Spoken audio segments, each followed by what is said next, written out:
Welcome to the Adoption Side by Side podcast, because no one should have to walk the adoption journey alone. I'm Andrea. And I'm Steph. We walk the journey together, and we want to walk it with you if you'll have us.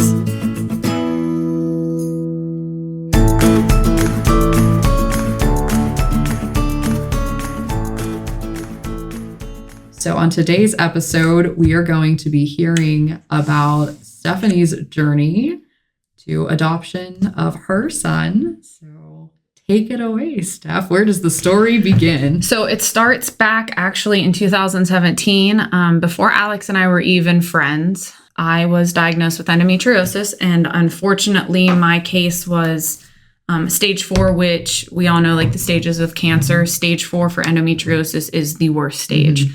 And we also know that endometriosis is a disease for women that affects our reproductive organs, but can affect other organs. And as much research as has been done over the years for everything else, it's not one that has a lot of research done for it. So I, in my heart of hearts, believe that I've had endometriosis long before 2017, because once I learned that and was able to start putting the symptoms with it, they were always there.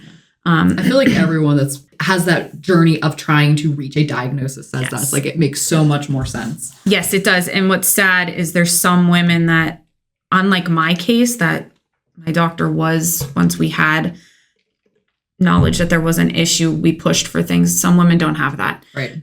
They're labeled as pain junkies and, all those things. I didn't have that, thankfully. And I can even say my pain is not severe like other women's. Right.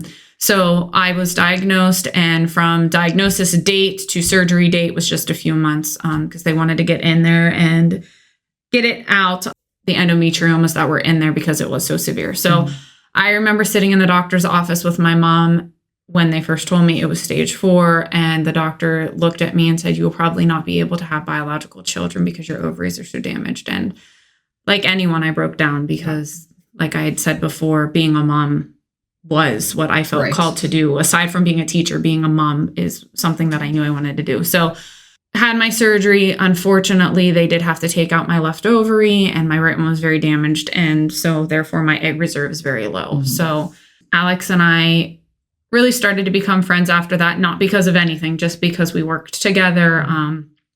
And we just had a lot of things in common that led us to friendship. And I always said I wanted to be friends with my husband before I was dating him.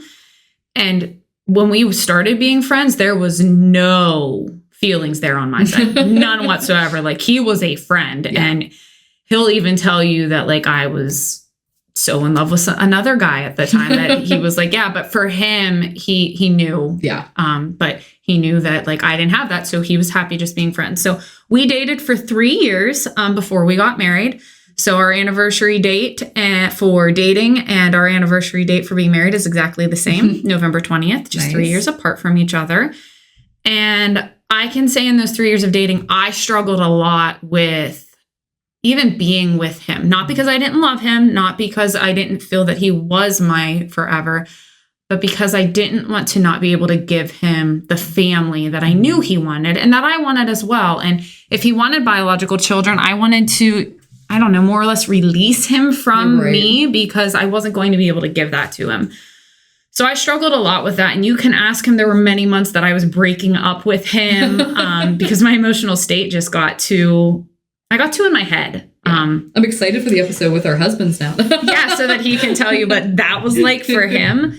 But I can say the moment he proposed in end of March to when we got married in November, those months, there was never a doubt in my mind that I was supposed to be with him. Right. So like all those doubts from the devil left the minute that like I had that commitment, like, no, I am going to marry you, because you've told me time and time again that you're not in it for just me and the family. You're in it because you love me. Right. So we got married. We knew that biological children probably wasn't going to be in the cards, but whatever. So coming up on our year anniversary, we started the conversation of when do we want to start a family, whether it's trying for natural, a chance that I could become pregnant, or IVF or adoption. So in July of 22, we had already learned from our friend about Journey Adoption Consultants. So we had this friend who knew we were looking to adopt, and she had a friend that had been talking with them. She wasn't sure how their adoption process had fully worked with them. So we just kind of started researching Journey to see what they were about, if they could help us, because we weren't sure how we were going to go about the adoption process. And it was in July that we had our first consultation with Bree, and she was on the phone with us. I think it was like an hour and a half to 2 hours, and that consultation meeting was only supposed to be an hour. But she even got on and she goes, it's scheduled for an hour, but it can be as long as it needs to be. And we asked her all the questions. She answered questions we didn't even know we had, which was great. And we knew after that phone call that we wanted to sign up with them. So we filled out the application and sent it in. And in the application, we put that we weren't going to be starting probably till January of 23. So Leanne, the owner, messages back and is like, I don't want to start your process if you're not really going to start till January. I'm going to hold your application when you're ready. Just message and we'll start you then. Great. So November, we announced to our family that we were going to start the process, and then we announced to our friends, and we started ours off with a puzzle fundraiser. That was just like our big announcement, like, hey, if you want to start helping us with the financial aspect of this, you can put your name on a puzzle piece that will eventually hang in the baby's room. And if you're anything like me, the puzzle is done, glued together, and under the baby's dresser in his room because it's not framed yet, but it's done. Okay. So that's where we're at with that puzzle. But so that was that. So we kind of started a little bit of like the paperwork process over Christmas break on my husband and I, but back then we're both ECE educators. So we had Christmas break off. So we had already not signed up with, but we had told Adoption by Choice that we wanted to work with them for our home study process. So we had our caseworker and she had sent us the stuff. So we were going to work on that. So all of our clearances were dated for Christmas break. I had called and gotten us our physicals scheduled. So that was taken care of. So we were on the path. We were starting this adoption process in the time that we thought we were starting the adoption process. I must have messaged our mutual friend kind of at that point, and she put us in contact with Andrea, and we started the conversation process. Well, a week into January, my mom had a very serious health setback that threw her into the hospital for 2.5 weeks. And that was just hospital. I don't think that counted rehab time. So everything adoption was put on hold. We weren't that far into it, but we had planned for January to be fill out the paperwork, push for like the next fundraiser we were thinking about doing. We completely halted. The only thing that we did do was we did go get our physicals because we had that scheduled and we wanted to do it. And we had also decided, fun fact, that we were going to do a date night. We had always been date night people. And it was always Wednesday when we were dating, but we decided we were reinstating date night every single week just so that we stayed connected, because we knew how strenuous this process could be just from things that we had read and stories we had heard. So date night was being reinstated. And even with my mom in the hospital, like date night might have been stop and pick up food, and it was in the car to go visit mom or whatever. But I remember our date night was physicals, and then we went to dinner. Like I have our picture of physicals and we went to dinner. So then once mom got out of rehab and was doing better, we were like, okay, where are we at in this process? And we had to look at the paperwork again. Well, then we were hit with middle of March. My uncle passed away suddenly. So that kind of stalled us just a little bit because we had to get out of that funk, but we had moved a little bit further into the process that we were able to keep moving once we did that, because we submitted all of our home study paperwork, which for us was clearances, the physicals. I can't remember if we had met with our pastor yet and he had to do the interview with us, or if that happened later in the process. I think we had to do it before that. We had done all of that. And for our home study, because it was still in that like COVID time where we were like distancing, but we were trying to move back to normal. All of our interview questions, the ones that we had to do together, and then like our interview questions for me and then for Alex, were done paper rather than spending time with our caseworker at home when she came. So we had all those to fill out. And well, that took a while because they ask you some questions that you're like, ooh, I've never thought of that. So you had to think about that. And because we are the way we are, we then proofread them and sent them to somebody else to proofread because you wanted to make sure it was perfect. So we did all of that, had that all submitted probably not long after my uncle had passed away, because our home study was then scheduled for middle of April, the Wednesday after Easter that year. And we found out about it the Wednesday before. And wow. Yeah. So that was stressful because I'm like, we need to clean. And that I had been cleaning, but I needed to clean. Like I wanted to clean my ceilings. I wanted to clean the walls because she was going to come in and inspect my home. Like I had this mindset that my house had to be picture perfect, which we all know that nobody's house is picture perfect 24/7, 365, but mine needed to be that for that day. I didn't want we were talking about this before we just started recording, how crazy we kind of went with our cleaning. And like at this point, you and I were friends. So you were telling me, Steph, you don't need to do all this. And I was like, Andrea, I'm doing it. And you're like, I know you are, but you don't need to do it. I was trying to save you the pain I endured. It didn't work. No. Like so much so that my best friend on Good Friday is coming to my house with buckets and cleaning supplies because she knew that I needed it. And then here, let's top this off. The baby's room that wasn't the baby's room yet because we weren't even like looking at cases yet. I felt it needed painted before she came. And I was going to spend my weekend painting it. Love my mother-in-law. She was like, how about I have somebody come in and paint it for you? That sounds amazing. So Good Friday evening, he came to see what needed to be done. I think he came Saturday. No, we painted. No. Okay, no, this is even funnier now that I'm thinking about it. He came and he painted Monday, Tuesday, and home study was Wednesday. Nice. And we told him this needs to be done like Tuesday night because home study's Wednesday. Get those paint fumes out of there. Oh my. Guys, that does not need to be a thing. Don't stress yourselves out over that. So cleaned, got the rooms painted, all the things. Did you scrub with a toothbrush? I didn't. I did hold myself back from that.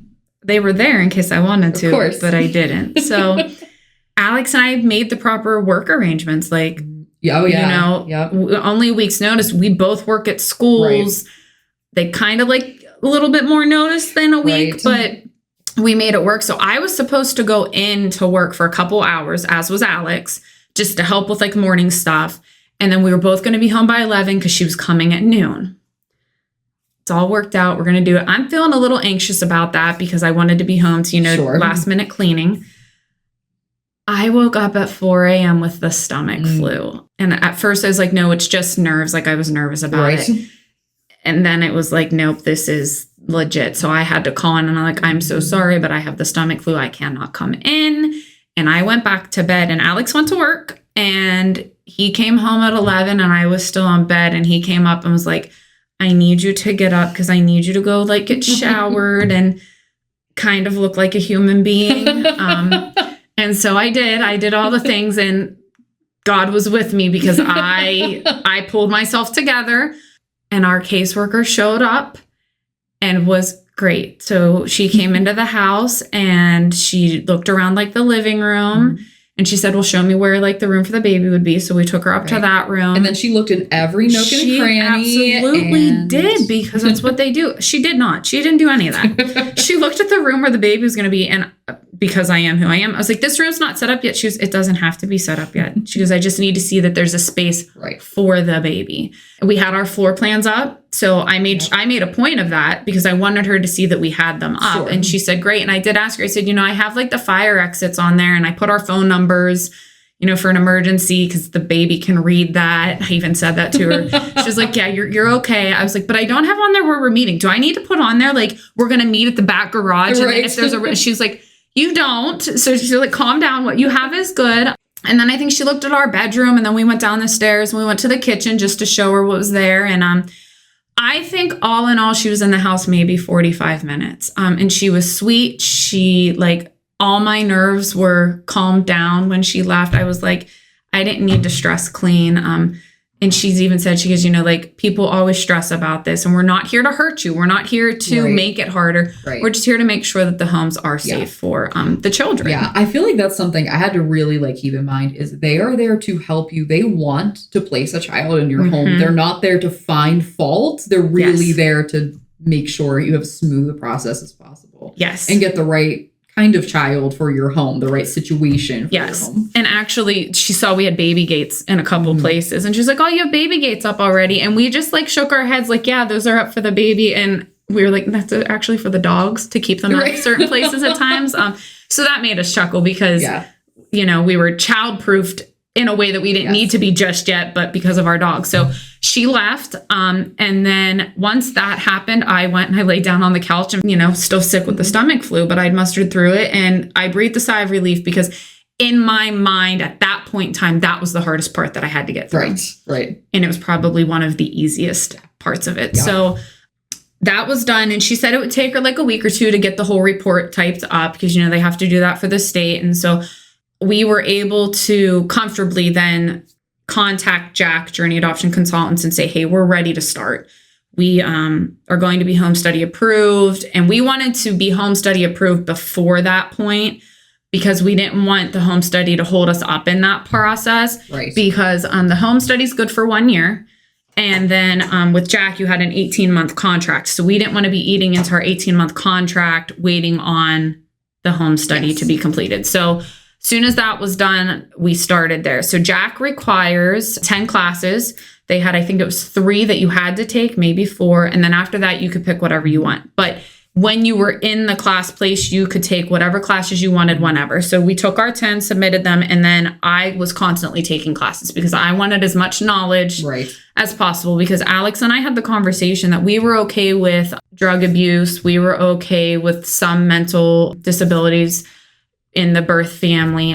We made the decision we were not okay with alcohol just because of the long-term effects. Sure. And that was something that we personally didn't feel comfortable with. With us both being ECE educators, we had a little bit more knowledge on stuff. And then Alex's mom is also a pediatric nurse. So she was able to weigh in on things that we maybe wanted to avoid. So that piece was nice for us that we were able to do that. But with that, we were okay with drug exposure.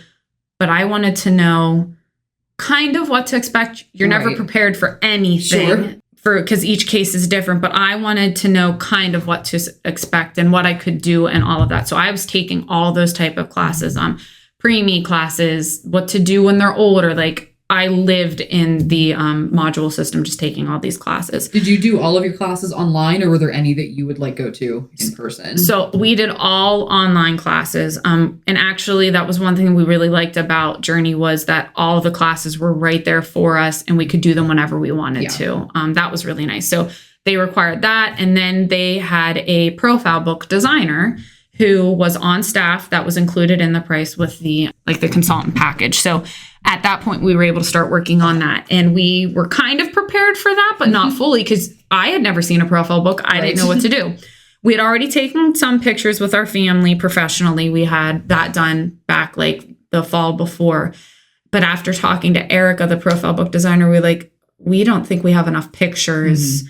So we called a photographer friend and said, hey, can you come in and do lifestyle photo pictures of us here at our house? Yeah. Because we learned that was something that they'd like to include, just kind of shows your house a little bit. Yes. And just shows what you and your family do at your house. So we had that done. We then just had to start looking for candids of us and our friends and our families. And we started realizing we didn't really take those photos. So we were pizza dinners, taking photos, telling the family we have to get together so we can get photos. We definitely realizing how little pictures Bryce and I just take of what we're doing. So I was here's us with friends, which are fine. Or here's our dog. So it was 1,000 pictures of our dog. But none of you. Yeah, just living life. Yes. You just don't think to take. So this is, for anyone listening, this is your sign. Take the pictures. Yes, take the pictures. So we did all of that. And I forget how that process was supposed to take, I don't know, maybe 2 to 4 weeks.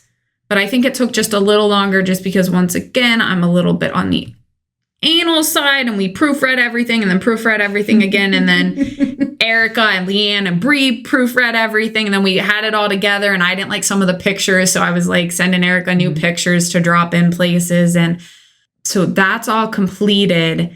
And we do our biggest fundraiser for us. We didn't know at the time that it was going to be our biggest fundraiser because we thought we were going to do more, but we quote unquote ran out of time, I guess you could say. Yeah. So we did a yard sale on a Friday, Saturday, and it was huge for us. And I said I'd never do a yard sale again, ever. And I did one the following September. And then I just did one a couple weeks ago. And we're planning another big one if and when we adopt again. So yeah, never say never.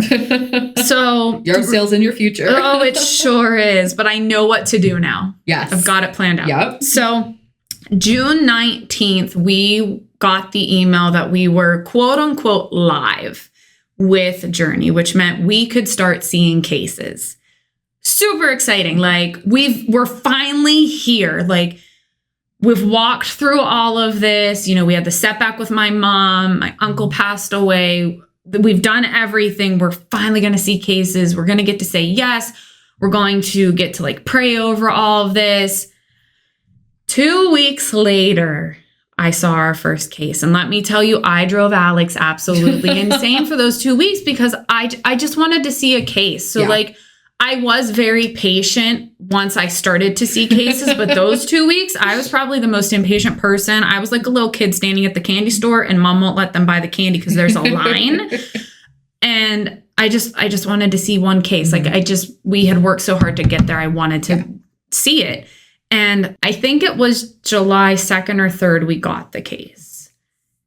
And we read it, and my heart broke for this case. Very unique case. Baby was already here. Andrea, I'm sure you know exactly what case I'm talking about. I do, because we were still seeing cases. Yep. And a couple days after the fact, you and I kind of you checked in, like, did you see that case? How you doing? And you like told me like they're not all that hard to look at and to process. I remember that now you're saying that, because I remember being very excited for you to see your first case. I remember like that one, and there might have been another one that came. They were both like really intense. There were a couple intense ones in those first few months of us seeing cases, but that one was... I did want you to know, like, hey, they are not all that intense.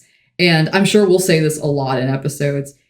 Even when we're saying like it's intense, that was perfect for some family. Absolutely. Some situation. Like, there's one thing I want to always make clear is a child is a child, no matter what they've experienced, been exposed to, their health needs. Even when we say like, that was a scary case, we're talking about for us and for what we felt equipped to handle. Yes. So but I know I remember that. I'd totally forgotten that moment until you said it, but I was definitely like, oh, I hope she doesn't think everyone is this huge of a weight and a decision. And because it was so much so that like we were researching some of the information we had, and we sent the case to a doctor to see, like, we don't know exactly what we're reading, and we wanted to be informed. If we were going to say yes, we wanted to be informed, but I also wanted to be informed for why I said no. I didn't want to just say no because I was scared.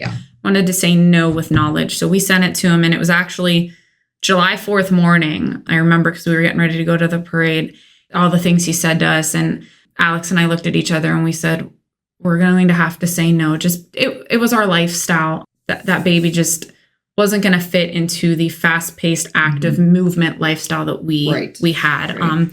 And my heart broke for her, and still does. Because like you said, every single baby has a home, but that baby's home wasn't with me, but I wanted that baby to have a home. So my heart was breaking because I couldn't give her a home because I didn't feel equipped to be her mom. So that was emotional and hard. So, and I don't know how quickly after that we saw our second case. It wasn't too long, because it was like once we saw that one, we started seeing cases frequently. So it was like those first 2 weeks I just had to get through. That would happen. It would be like you'd see a bunch and there'd be like a lull for a little bit and then a whole bunch. I would say we probably saw maybe 2 to 4 a month, which was what we had been told it would be. Right. So, but I think I was just so excited to see a case that it took me a while. So I do remember that same month, July, we were on a family vacation and we were out sightseeing, and we all have our emails at our fingertips because it's on our phones. Absolutely. And we had already decided that because of where Alex and I each worked at that time, we were at different centers at this point, that he had more ease to send the email. Like if we needed to respond quickly, he could send the email to Bree saying, yes, we would like to present.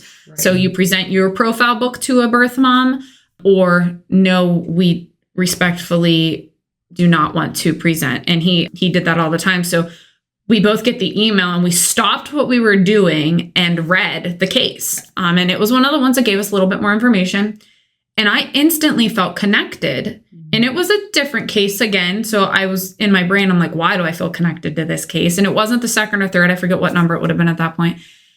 But it was one that we had to go and we had to write like a, not like a why you should pick us, but like an intro, kind of introducing yourself along with your profile book type of a thing. Right. So we went back to the house or whatever, and thankfully I had my computer, and we typed up our thing and sent it.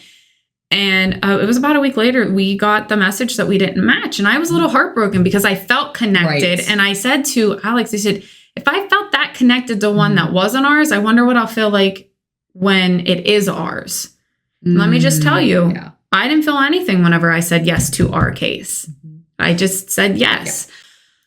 August, September came.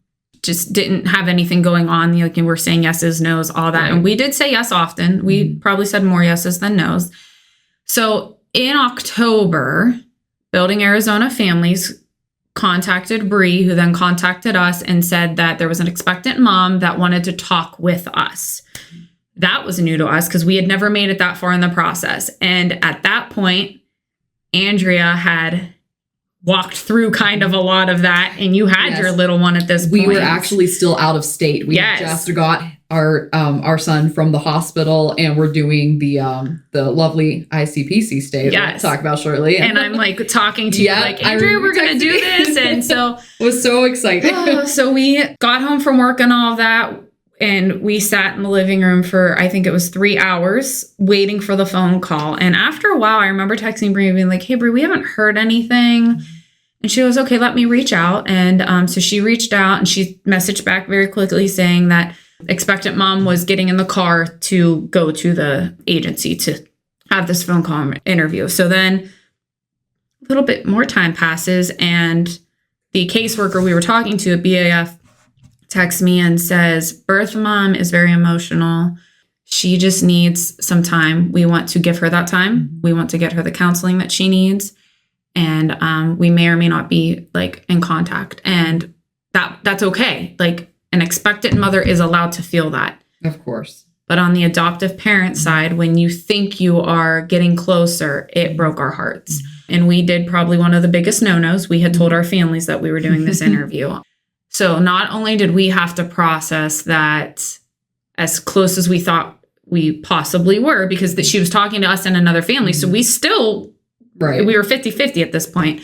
We had to process that, but then we had to call our families and tell them. And it hurt them, which then hurt us even more. And at that point, after Alex and I both processed all of that, we decided that if we got that far with something again, we weren't going to tell our families. We were going to wait until we actually had news to share with them, just because with that, they do warn you, like, don't share too much with people, because there is that heartbreak for everybody involved. But at the end of the day, it's harder on us because we have to deal with it for ourselves, but then also our family and our friends. So I think it's kind of similar in a way to when someone is pregnant as to when they announce. And some people do like to announce early because they're excited. They're excited, and they feel like if something happens, I would rather people know. Yes. And other people or other family situations, that's not. They need they need to wait. Have that privacy. Yeah, so it's definitely it's a learning. It is. Like, you're warned. Exactly. Bree warned us not to share too much, and there we went. We did it because we were so excited, and then we're like, okay, Bree was right. But it's all a learning experience. Absolutely, and it's different for everyone. Yeah. So we saw some more cases. Every single case that I can't remember, and I should pull that calendar out. I think it was either every single case we got or every case we said yes to, I wrote it on the calendar. And I numbered it. So I'm sure I put every single case up there, because we got our 20th case on November 2nd. And after reading it, it was one of the agencies, it was Building Arizona Families again, that gives you as much information as they possibly can. So they have a questionnaire about the expectant mom and a questionnaire about expectant dad.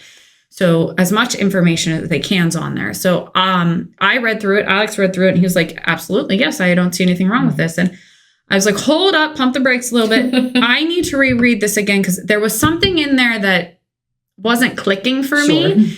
And I just wanted to read it again to see, was it just something I read and I'm putting another case with it, or what? So it was one that we had a couple days. We didn't have to say yes or no to it until I think it was November 6th, that coming Monday. So the next day I read over it again, and I went, oh, whatever. I couldn't even pick out what had stood out to me that first time. I was like, all right, I'm good to say yes to this one. So we got whatever we needed to send to them, to Bree. And we had been told that like it would be like a 2 weeks for the expectant mom to decide. So, you know, we're living in that 2-week period. It is what it is. Well, that agency didn't have like only say one yes at a time. And Bree had always told us, you know, say yes to however many you want to say yes to. And it's whichever case comes back first. So if you have 3 yeses out there, whichever one comes back first as a yes for a match for you is the one that you're going to match with, even if the second one comes back. So we said yes to another one that at this point we were like, this is our baby, because we're reading it. And this expectant mother, her appearance sounds like me, red hair, fair skin, all the things. Her demeanor sounded like me. We were like, she's going to pick us because you read and hear about expectant moms wanting to give their babies to families that are like them, that maybe look like them. So we were like, well, here we are. Obviously. We've got like twins almost. So we have 2 yeses out there. Well, we're coming up on our 2nd anniversary, and a couple of our friends were like, you're going to hear a yes on your anniversary. They're like, that it's just, this one friend specifically was like, you're going to hear a yes. And I'm like, oh, you know, I know we have our 2 yeses out there, but I didn't want to bank on it because you get disappointed. So anniversary came. We're not hearing anything. Went to dinner. Didn't hear anything. Went to bed. It was like, okay, it's okay. Like, we've got cases. There's more cases coming. November 21st at 3:32 p.m., my watch, Bree's name pops up that she's calling me. Not a text message, a phone call. And I just stood in the classroom because it was the end of the day. There was still a few kids there, and the other teacher was in the room, but she was helping another student. I look at my watch and I'm like, why is Bree calling me? And I knew why Bree was calling me, but like, why is Bree calling me? And so I remember answering it and just feeling like I was an out-of-body experience almost of, hi. And she's like, hi, Steph, how are you? I'm like, I'm good. She goes, are you ready to have life-changing news or something along those lines is what she said. And I said, I sure am. And she said, started to explain which case because she knew we had 2 yeses out there. And she's like talking about it. And I'm like, Bree, I know exactly what case you're talking about. She goes, well, you matched with them. And I went, wow. And she's like, yeah. She's like, I know you're at work. So do you want me to call Alex or do you want to call him? I was like, I'll give him a call. And she's like, okay. And that phone call was a quick phone call. Like it was, she gave me the news. We processed it. We hung up. And she told me that the agency would be in contact later that day. So as soon as the other teacher was able to be watching the other students in the classroom, I was out of the classroom in the hallway calling Alex, praying he was going to answer because very rarely do I call him on his cell phone at work.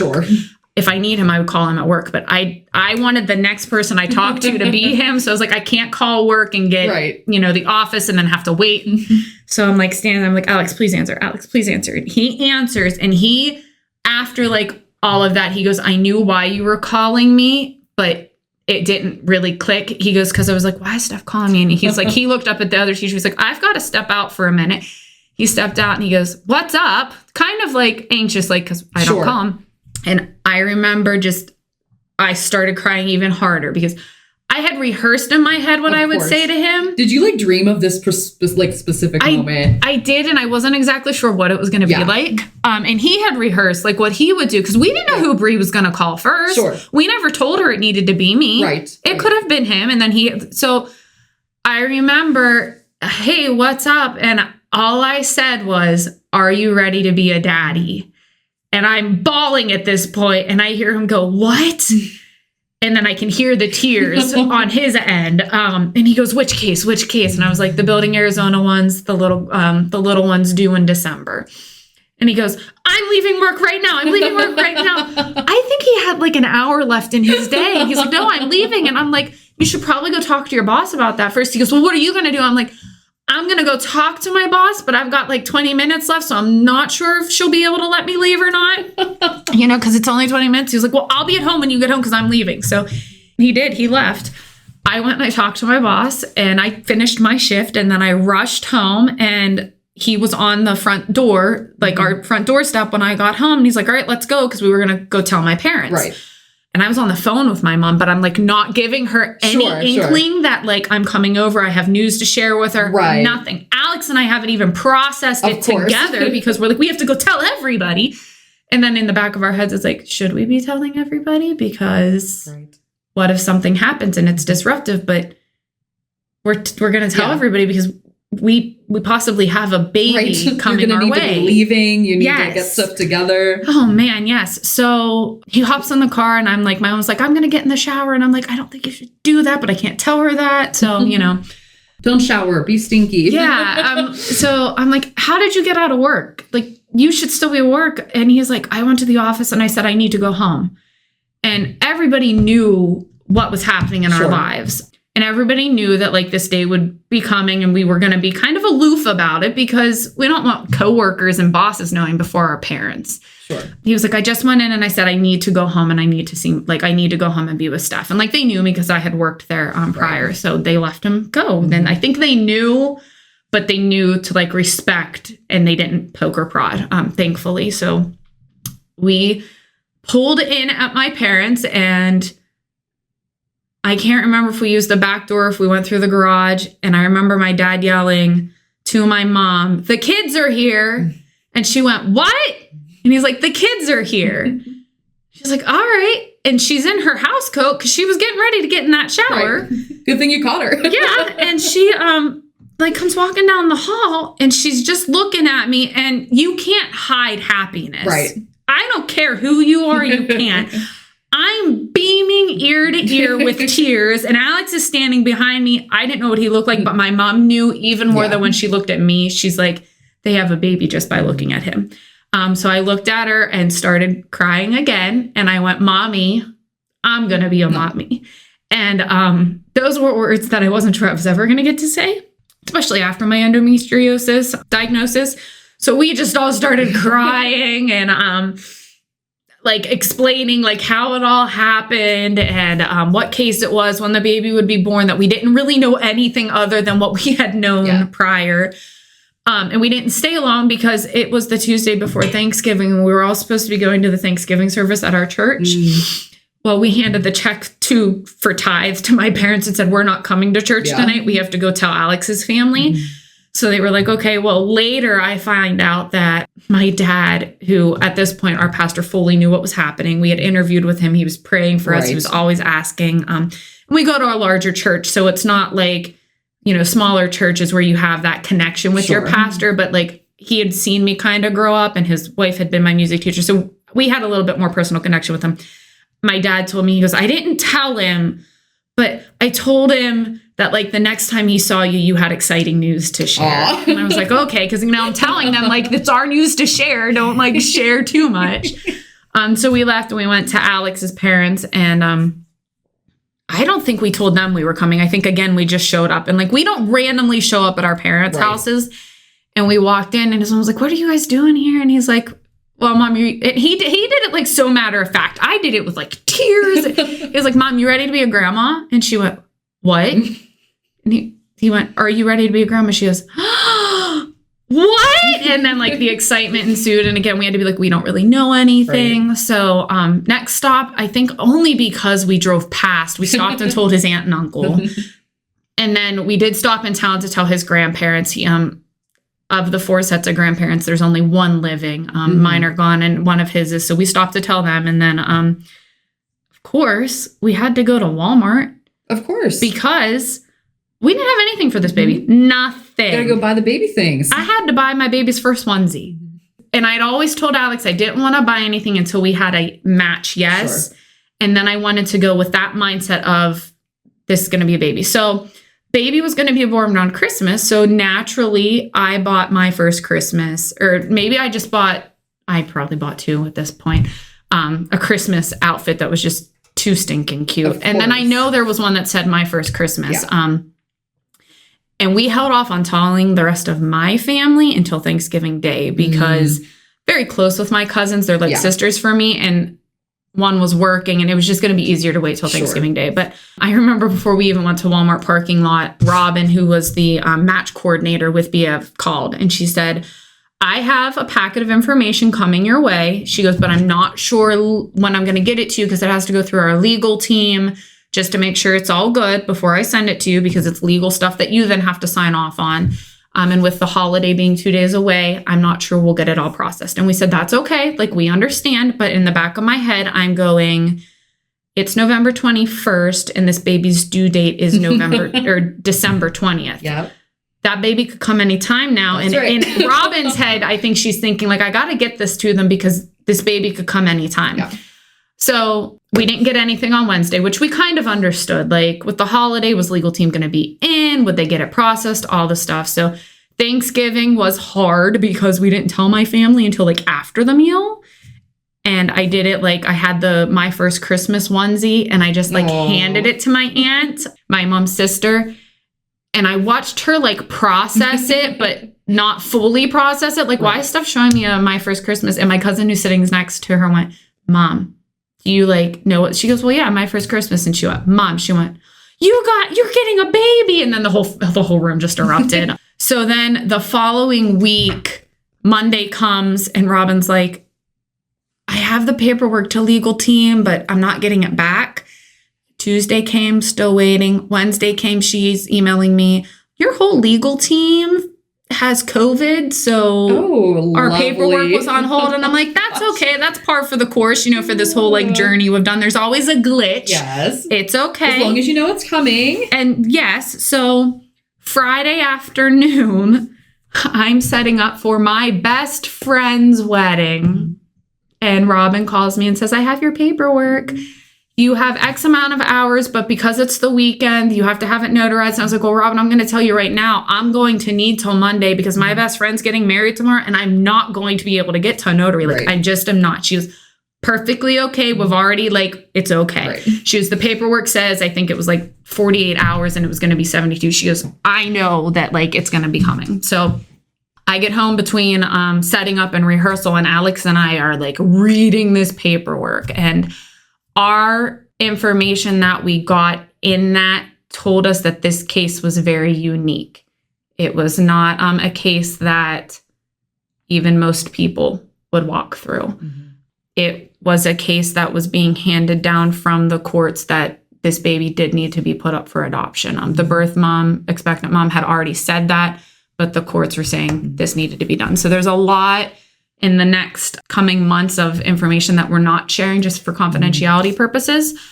So we'll share as much as we can, but we learned all of that. And then we had some questions with that because at this point we were a match, but we hadn't officially said yes. Mm-hmm. So this information we could have backed out if we wanted to. So we had a phone conversation with Robin, asked the few questions that we had about it. We made some notes that we were to put in the paperwork that she told us to put in the paperwork to cover everybody, right? To make it a good case for everybody. And we told her that we would have it notarized Monday. As soon as we both got off work, we would go and get it notarized. I would fax her the stuff that needed to be faxed, and it would all be in the mail, registered mail on Tuesday because we wanted to make sure it got there. Of course. So she goes, all right, that's great. Have you seen any sonograms or anything? I said, no, because we just we just got all this paper. She goes, right. Okay, I will work on getting you the sonograms and some of the medical information that we have already. Great. So, we are at rehearsal and we're driving home, and Arizona, I think at that time was 3 hours behind us. So it's 9 o'clock our time, but 6 o'clock her time. Right. And they finally send it to us. I'm like, Alex, we have pictures, sonogram pictures. And he's like, okay. So I'm like, I can't look at them. I refuse to look at them without you. And at this point, we didn't know if baby was boy or girl. We didn't really care. I always wanted a boy. That's just what I've always wanted boys. I could have a whole dozen of them and I'd be happy. Alex was like, no, I'm going to be a great girl, Mom. It needs to be a girl, all that. So we're driving down the road to our house, and I see we have these pictures. I'm like, all right, we're going to wait till we get home. We pulled into the garage and I'm holding my phone. We're going through the pictures looking at the baby, and we get to the last picture. And actually, I think Alex was holding the phone. I slapped it out of his hand because we both went, boy!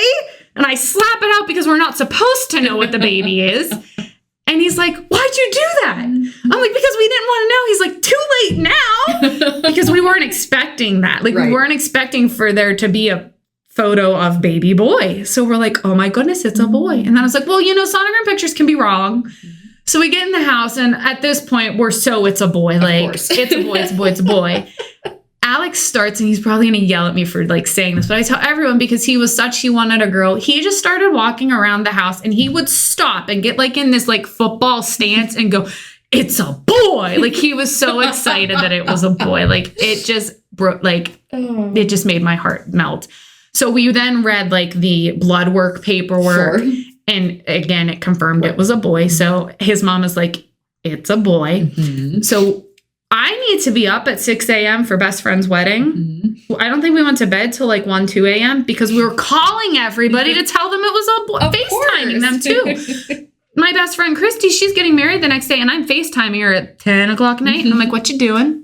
She's like, I'm washing my face. I'm getting married tomorrow. What do you need? I'm like, I have some news. She goes, what? I'm like, do you want to know? She's like, well, now I want to know. And she can see on my face. I'm like, do you want to know what the baby is? And she's like, what?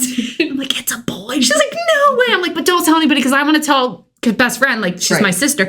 I want to tell the family tomorrow after you're married. She's like, okay.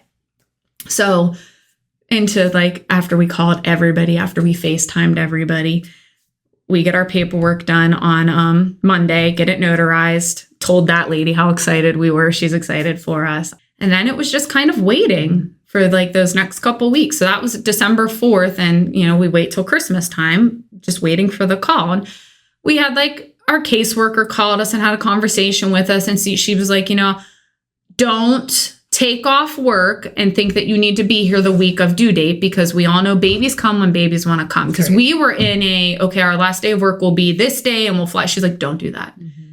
Wait for me to call you. She goes, because I've had families who do that and then they sit here for a week or two because due dates aren't always correct. So we're like, okay, we'll just wait for the phone call. Well, I was able to wash all the boy clothes that our friend had given us. And I got them packed because I wasn't going to need those. So those were able to be packed. Pack some diapers, pack some bottles. Definitely didn't pack enough of either, but just to let you all know, you can buy those things wherever you go because they're stores. So we did all of that. The week of, expectant mom was supposed to go to a doctor's appointment, and she did. And they wanted her to go to the hospital just to be checked out because they were noticing changes in the position of the baby and all of that. Well, she didn't go, and it took a couple days to get her there. Well, Alex at that point had decided he wasn't going to work anymore. And I was like, well, I'm going to keep going to work because if I keep going to work and I am able to work till Christmas vacation, I can use my vacation time and then like get paid a little extra. So like I kind of, the closer we got, I was like, okay, baby, like, can you wait till this time? So he's like off sitting at home. He's like, and then that way too, if we get the call, like I'm already at home, I can have everything packed. You can just show up. I'm like, okay. So I'm now not sleeping at night though, because she's supposed to be at the hospital and for whatever reason, like, all the things. So we had already had it lined up, and I had this lined up back in April because type A personality coming out. I had a book of how to take care of the house, how to take care of the animals, all the things. And we also had it in place that when the time came, I was calling this friend and they were getting us airfare. I was calling this friend who was going to get our rental. I was calling this friend, she was driving us to the airport. I was calling this friend, they were getting us a hotel. So all we had to worry about when it was go time was going. So all that's in place, but I'm worried, is expectant mom okay? Is baby okay? So Thursday, we get the call that she's at the hospital, going to be checked out. They're going to keep her overnight. Baby's not ready to come, but they're going to keep her because they're thinking they might do a C-section. Yeah. Friday, I get up and I go to work. Last day, Christmas break. I'm like, all right, I just have to do like the couple hours because it wasn't a full day. We were all going to be leaving early anyways. I'm like, this is perfect. So go in, and 11 a.m., I get the call that C-section is happening that afternoon. It would have been like 2:30 their time, 5:30 our time. I'm like, okay, so what should I do? Because I already knew what flight. I'd been looking at flights, so I already knew what, by every day what the flights were. Like I was constantly telling our friend who was on top of airfare what flight I wanted to be on. Like, this is the flight I want to be on today. If we can do that, and he'd be like, okay, like I'm on top of this for you. I'm like, yeah, I know, but that's something that I can do right now. So I got off the phone with Amber, our caseworker, and I called Alex and said, hey, it's go time. He's like, what? I'm like, yeah, it's time. We need to make all the balls start rolling. So we had our group chat that had all the people in it. And I literally sent, it's time. And within an hour, our plane was paid for. Our rental car was ready for us. We had a hotel out in Arizona already. And our friend was picking us up at 2 a.m. to get us to the airport. In an hour, I'm still at work doing all the things, and all that happened. So one piece of advice that I can give, and I will give this every time it comes up, is have your village help you. And I had learned that from another friend who had gone through adoption. She had posted about how she did that with her family. And it just made that piece so much easier because I didn't have to think about it and stress. And so we could have gotten on a flight that would have had us there like that same day, but it wasn't going to get us in till like 11 at night. And then the transfer, our caseworker even said, she goes, sleep. Because we knew he will be okay. He'll hang out with the nurses and they'll be here when you get here. And I'm like, well, we're on the 5 a.m. flight, so we'll be there by 5 a.m. our time. It would have been 8 a.m. Right. You know, like we were there. So we went home and just kind of twiddled our thumbs all afternoon because crazy us had packed. The only thing we needed to pack was like the last of the essentials. The house was clean, like, because we had been doing all of that all week long. We were ready. So we went to pizza like we do every Friday night. What else were we supposed to do? Weird because you're waiting for your baby to be born, but you're living your life. That was a piece that was weird because I'm waiting for my baby to be born, but I'm just waiting. Yeah. That's a weird thing. So we're sitting at pizza and my phone doesn't typically sit on the table. It's either in a pocket or on like a counter somewhere. Lighting up constantly because people were asking me, and 5:30 was supposed to be C-section time, and my mother-in-law is sitting right next to me, and every time my phone lit up, she's jumping, and she looks at me and she goes, I don't know why I keep jumping. Of course you're going to tell me if something happens. I'm like, yes. So baby was not born at 2:30 their time, 5:30 our time. With hospitals, things happen. So C-section didn't happen until like 8 our time. Fine. Okay. So we're home at this point, and I also don't keep my phone on me 24/7, 365, but it is now. It's like, it should have just been like part of me. I carry it downstairs, and I don't even remember what I was doing in the basement. I might have been throwing laundry over for like the last of the few things that we wanted to pack, but I'm walking up the steps and I get a text message and I stop, and all it says is he's here. And I yelled, Alex, he's here. And he's like, what, do you have pictures? And I'm like, no. And I got myself up the steps. And by the time I met him where he was in the house, I went, I have pictures. Oh. Tears. And like one of the pictures, he's like curled up like on like all the stuff, and his little hand was cupped. And I just put my finger there and I went, tomorrow my finger is going to be there and my baby's going to be holding my hand. So then I like was reading the text messages, like his weight, his size, birth time, making sure that birth mom, baby, everybody's okay. And was kind of shocked at how quickly stuff was coming through. Yeah. Was born at 5:32 their time. And by 8:45, I had pictures. Like, that's how awesome the caseworkers were that they got it to us. That's amazing. So then we spent the next however many hours on the phone, FaceTiming people and showing his picture through FaceTime, because you're not supposed to share pictures just in case consent doesn't get signed and baby's not yours. So we weren't sharing the pictures, but we were showing them. So like I'd be FaceTiming and Alex would hold his phone with the picture. And I honestly think it was probably midnight when we went to sleep, and our friend was to be at our house at 2 a.m. to pick us up to go to the airport. Say, that was ambitious. You thought you were going to sleep that night. Yeah. And actually what's really funny and what our friend will say is she's like, you guys weren't up when I pulled up to the house. And we weren't. We weren't because we had kind of fallen asleep at that point, that the house was dark when she pulled up. And I was like, sorry, Molly. She's like, it's okay. Is all this stuff here? And we weren't ready. She's like, is it this all? I'm like, yeah, that's all going in the car. So she puts everything in the car while we finish getting ready. And I said my very weepy goodbye to my dogs because we didn't know how long we would be gone. So guys, also learn from us. If you're flying Christmas weekend, don't go to the airport 2 hours before. Go like 10. my brain didn't process that it would be December 23rd and we should be there a little earlier. And we should have, because we rolled up to check-in with 7 pieces of luggage, all the things, because we had all the baby stuff. And I was like, we had everything so that it all could be checked. And she's like, baby stuff flies free. And I'm like, what? So like the pack and play, the car seat, all that like went into its own little special conveyor belt and flew free. And we could have checked our carry-ons because we had counted that stuff in. We kept our carry-ons with us. Well, then we're walking up to security and the line is like longer than I've ever seen a line at our airport. Like, wow. And I hear a TSA agent going, come this way, shorter line. And I just started like running. And Alex is like, where are you going? I'm like, we're going this way. And Molly's like, I'm saying bye. And I'm like, bye. And I turn around and give her a hug and we go. And we made it through TSA. We had more than enough time to sit and breathe. We took our picture of like, hey, this is happening. We got on the plane and would have thought it was the longest flight on Earth, but it went fairly quickly. And when we landed out there, unfortunately, our caseworker came down with the flu. So That's awful. and she felt awful because she was like, I'm so sorry, but I can't come to the hospital. I don't want to make you sick. I don't want baby sick. She's like, I'm hoping it's not the flu and it's maybe just a cold. So she gave us like her like advisor's phone number who was going to, so we were blessed with 2 kind of caseworkers throughout our process then. So we called her and said, hey, we're here. And she was like, okay, I'll meet you there, but do you want to get something to eat? I'm sure you guys are hungry. We've been up since 2 a.m. our time. Right.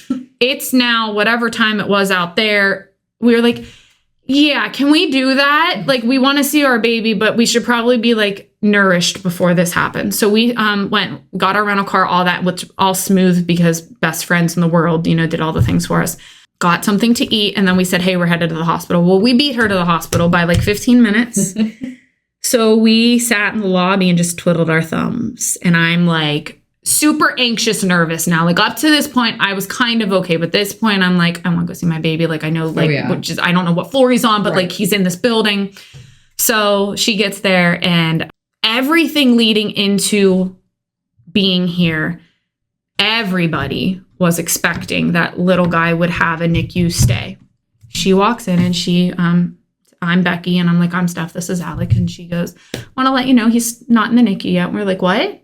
She goes, no, he's still just with the nurse at the nurse's station. I'm like, okay. She goes, it's kind of looking like he might not have one. And we're like, okay.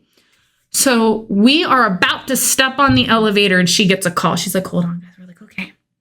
Another baby was being born. So she was going to need to call that family, she was like, we've never had this many babies born around Christmas. She was, it's insane. There were like, I think 3 or 4 of us just with our agency that same weekend. That's crazy. Insane. That's wild. Yes. So we get up to the floor and we walk to the nurse's station and there's a baby in a bassinet. And I'm like, that's my baby because what other baby's hanging out of the nurse's station right now? And I'm like trying to look, but can't see anything because they've got him swaddled and all that. And the doctor's like, would just like to like talk to you for a couple minutes. So they take us back to the room we were given. And in my head, I'm like, we weren't supposed to have a room. We were going to have this NICU stay. I was going to be staying at the hotel with Alex, but they take us to a suite, like our own room, and talk to us a few minutes. And then they bring us our little guy, and looking at him and being able to pick him up and just knowing that this was our baby, the world kind of stopped.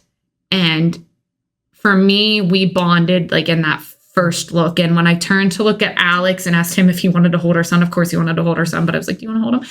I could see that for him too. And 2 of my favorite pictures ever in my life is the moment that Alex saw me walking down the aisle and the picture that Becky snapped of him the first time he held our son. His face it's like the same face. 2 of the best pictures. So they were like, okay, well, we're going to give you guys some time. And I'm like, you're just going to give us this, like, you're going to leave us in this room with this baby. And they're like, yeah. And the nurse was ready to walk out. I was like, hold up. I need some information. Like, when did he last eat? When was his last diaper change? How often is he eating? What is he eating? When is he like and she's like, okay. Yeah. I think she like forgot that I'd just gotten there. Right. She was like, okay, so he's eating every 2 hours. He's eating X amount. I just changed his diaper. She goes, here's a log sheet. You can see, you can fill it in too. So that if we ask, we can like know. I'm like, okay. And they left. And Alex and I were just left with this itty bitty little human that was ours, that God had been like, this is your baby. So, like we cuddled for a little bit, but then we were like, we've got to call our families. And before Becky had left, we said, hey, Becky, we know we're not to like share pictures and we don't want to like do anything that we're not to do, but are we allowed to like FaceTime family? Sure. She goes, yes, you can FaceTime. She goes, and if you want to send a picture of two, you can do that as well. So we then spent some time FaceTiming everybody because everybody needed to see the newest member of the family. So we then got a call from Becky. She goes, hey, I just want to let you know. And it had been maybe like an hour that they're going to give birth mom some time with him. And she told us some other stuff that made us feel at ease. And I said, okay, not a problem. So I went to the nurse's station and I said, hey, since he's going to be going down to see birth mom for a little bit, would it be okay if we go to our hotel? We're not packed to stay here. I didn't pack a hospital bag because we didn't think that would be happening. Sure. She goes, absolutely. She goes, if for whatever reason he comes back before you're here, he'll just stay with me again. And we said, okay, well, because I'm crazy, we were at the hotel for like a half hour because I wanted to be back quickly. But our hotel, you could see it from the hospital. Sure. And we didn't realize that when our aunt booked it for us, but it was a 2-minute drive. So we went, we checked in. Alex jumped in the shower. He's like, are you showering? I was like, no, I'll shower at the hospital. Like I once we were there, I needed to be with. Of course, yeah. You didn't want to be separated. We need to get back. So I threw a bag together for us for just a couple nights because it was looking like we only needed a couple nights. And did that, threw some clothes in, and we were back at the hospital. And baby was back up. She was like, he just got here, because I think she could see on my face like I was gone too long. She's like, he just came back. And that started the family that we were building then at that point. So at midnight that night, which would have been Christmas Eve, they're telling us we're on the discharge list. And we're like, we're what? So crazy. I remember when we were talking about you going and it looked like it would probably be a NICU stay. That would have, with the timing, kind of put you over Christmas, over New Year's. Just for the NICU and then NICU, waiting ICPC time after that. Yeah. So by 2:00, we had been discharged by everybody. The doctor had come in. The caseworkers had come in. The hospital's caseworker had come in. Their states like CYS, DHS had come in and had seen that we had custody of baby, and we're like, great, we're good to go. Like all the paperwork. And we were headed home to a hotel with our baby on Christmas Eve. So we did do a Walmart run because we needed, like food and some more necessities, and consent for like the birth mom to sign over that she is actually going to proceed with the adoption out in Arizona 72 hours. 72 hours for us fell Christmas Day. So it was actually the 26th, but because of the uniqueness of our case, there was no worry that wasn't going to happen. So on the 26th, when Amber sent the consent has been signed text, it was a sigh of relief, but not, it wasn't like it hadn't been a worry for us. So then because it was Christmas, they had hoped that because everything had gone so quickly that maybe we would get home by New Year's. So we didn't get the Airbnb that we thought we would get because we were like, well, if we're only going to be here for a couple more days, we'll just stay in this hotel.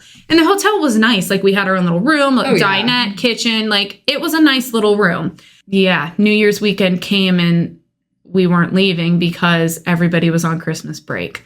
And they felt so bad. We were like, it's okay. Like we knew having a baby that was being born around Christmas, this was probably going to happen. So we did some sightseeing. We went to the Grand Canyon. We went to like the zoo. Like we did things that weren't going to put us with crowds of people, but also gave us something to do. So then January 2nd came, and Arizona, ICPC, you can go home. ICPC is the Interstate Compact of Placement of Children. So that is meaning that the state that the baby is born in has to say that, yes, this child can leave the state.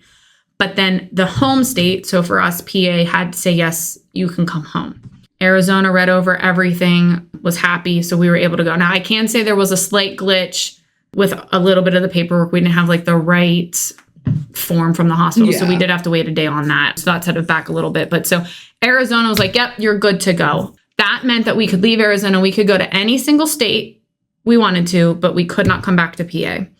We were like, we're just going to stay here. Because of the uniqueness of the case, Pennsylvania had questions. So we had to go to the adoption agency twice. Once to review more paperwork, say that we had reviewed said paperwork and sign off on it. And then a second time they told us we gave them too much information and they just wanted like this bulleted list, and it was 7 bullet points, and everybody was kind of annoyed that you couldn't have just said that at the beginning. Yeah. So we had to sign off on that. And then because PA, a snowstorm hit, and everybody's like, all right, Tuesday's our day. We're going to get the news. And that was the day that the snow hit and nobody was in the office. So they didn't get the information. We had sent them Monday night.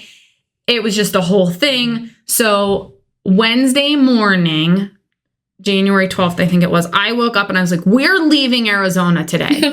At this point, we had decided that like, if we still couldn't go to PA, we were going to fly into Ohio, have family or somebody meet us there with a car and drive us to the border of PA. And we were going to sleep in a hotel in West Virginia because then at least family could come and help us a little bit.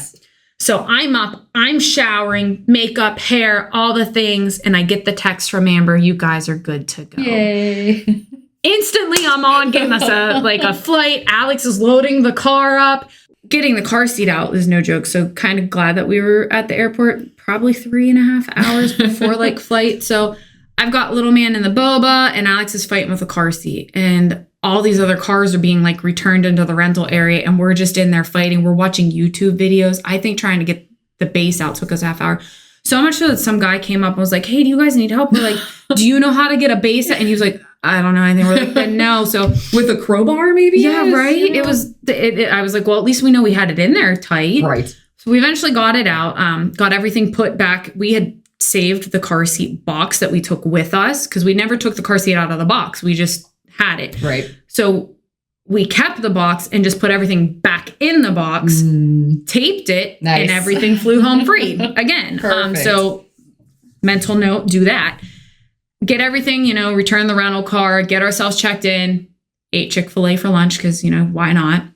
And then went to our gate and just waited to board.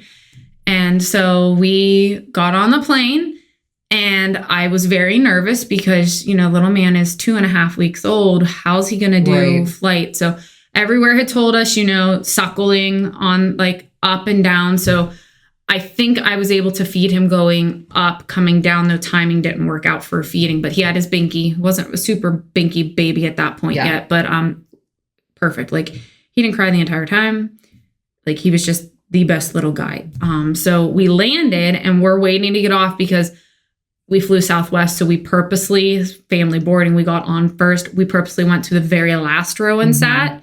So we waited till everybody else was off, and then we got off. The guy who was right in front of us turned around while we're waiting to get off, and he went, I didn't even know there was a baby behind me because he just slept the whole time. And we got him his little My First Flight pin and all the things. So I didn't know they did that. Me either, but everybody was like, cool. Make sure you do that. So we have it, and it's in his little shadow box. Nice. So our friend who took us to the airport picked us up. We kind of did that because we didn't want it to be one set of family members got to see baby. Sure. I mean, no matter what, we were going to have that, but it is what it is. So I remember coming down off the escalator and I see her and I just started crying because I'm an emotional human being now that I'm a mom.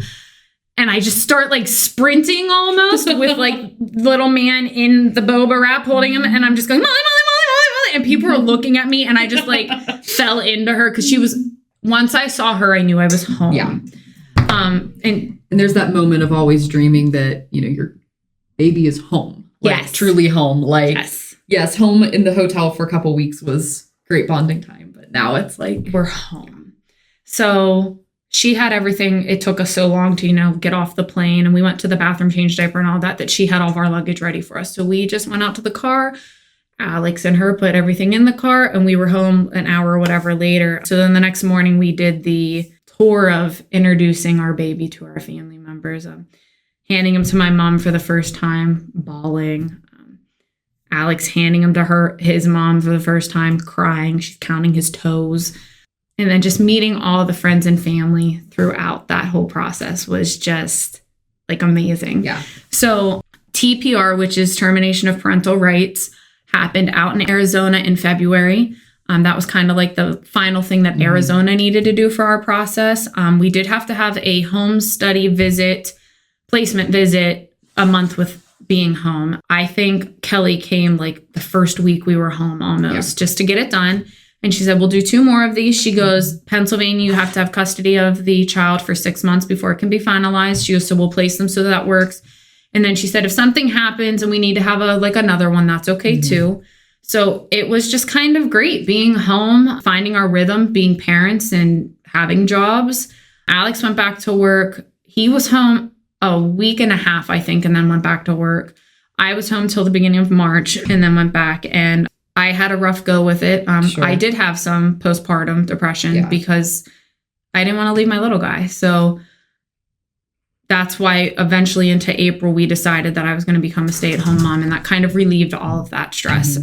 Kelly came, did another visit, and I mean, her visits were super easy, super sweet, like no need to worry. It was more or less, and she even said it, she's like, it's just like a health check-in. She goes, but I come and I sit with you and we chit chat.